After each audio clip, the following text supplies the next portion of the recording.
Chapter 4. Sadie the Lady. My mother's upbringing could not have been more different to my father's. My mother came from a much more secure and happy family background. The linchpin of the household and the glue that held the smooth running of the Wilson family together was my grandmother, Sarah, who we used to call Sadie the Lady. The product of Irish immigrants to Glasgow in the early 1900s, Sadie's early life had been hard but happy, despite the undoubted poverty she was born into. She arrived in this world as Sarah Veronica Gilmore Nichol on the 7th of August 1923, the second of 4 surviving children. 2 older siblings died in infancy before Sadie was born. Sadie herself was lucky to survive. When she was very young, she suffered from a bout of diphtheria, a highly infectious and dangerous disease. Her most abiding memory of the time was having to spend days in a steam tent in hospital after having her tonsils and adenoids removed as part of the treatment for the disease. It wasn't just the children who were at risk of premature death. The average life expectancy of a working class man in Glasgow at the time was about 48 years. Her father didn't even make that. The sudden death of her beloved father Henry at the age of just 42 was one of the biggest blows of her early life, and it hit her hard. She'd been getting ready to go to a church parade and was dressed in a brownies uniform when there was a knock at the door. It was a policeman who had called to tell her mother Janet that Henry had collapsed and died in hospital earlier that day.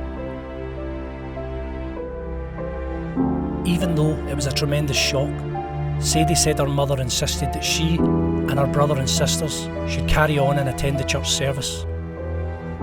She remembered there was a christening, which made her sad, because part of the sermon given by the priest talked about one life ending as another begins. On the way back from the church, her little 3-year-old sister May started singing a traditional lullaby, Baby's Eyes Are Irish, which her ballerina-born father had taught her. It was a highly emotional moment, as the song contains the line, "Daddy's gone to heaven, he's gone to paradise, leaving his poor little baby with lovely blue Irish eyes." Sadie said everyone started to cry, including the Sunday school teachers.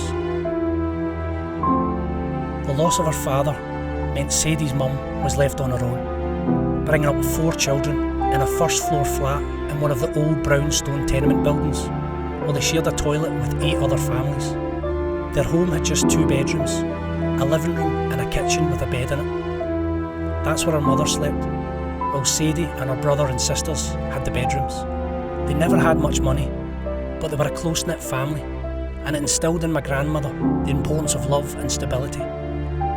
Sadie was only 16 when she met 22-year-old Charlie at a dance in 1939. Glasgow was renowned for its dance halls and movie theatres back then, and Sadie always loved to dance. Their wartime romance was made easier as my grandfather Charlie was unfit for military service. He was partially deaf, a lifelong condition resulting from an early childhood ear infection that was never properly treated. He had developed his own form of sign language, which he used to communicate with friends and family. As an experienced metal turner and lathe operator, he was far more valuable on the home front. They courted for a couple of years and married on Friday the 7th of August 1942. It was a brief service, followed by a meal with a handful of guests in a Glasgow city centre tea room, followed by a night at the theatre to see Sadie's favourite singer of the day, the Scottish tenor Monty Ray. The weekend was rounded off with a brief honeymoon in Edinburgh before back to work and the war effort on the Monday morning. At the time Sadie and Charlie were looking for a home, they were up against 28 other applicants, desperately vying for the one room and kitchen with a toilet that they eventually got. Situated in the less than salubrious area of the Gallagate, about a mile from the city centre, their families were not keen on them taking it, but there was no alternative. Despite the limited space, it was to be home for the next 16 years, as they started a family of their own. 2 years after they were married, Sadie fell pregnant with her first child, Derek. Sadie had to be rushed into hospital as she developed problems with the pregnancy and gone into labour early. My grandfather was contacted at work and rushed to be by her side. Soon after he arrived, Derek died. and even though he'd just lost his son, he was expected to go back to work that afternoon. For Sadie it was even worse. She was immediately put on a ward with other mums and their newborns. Within hours of losing her own child, a nurse came along and gave her somebody else's baby to feed because she had milk. She wasn't given time to grieve properly. Fortunately, Sadie and Charlie went on to have more children, 2 boys and 4 girls over the next 15 years, culminating with my mother Joyce, the baby of the family. By the time my mum arrived on the scene, the Wilson family had moved from Gallowgate in the city centre to the more open spaces of Castlemilk, which at the time was one of the biggest housing schemes in Europe. They had swapped their 1 room and kitchen for a 3-bedroom flat. Sadie was in 7th heaven. It was the first home she had lived in with an indoor bathroom since getting married.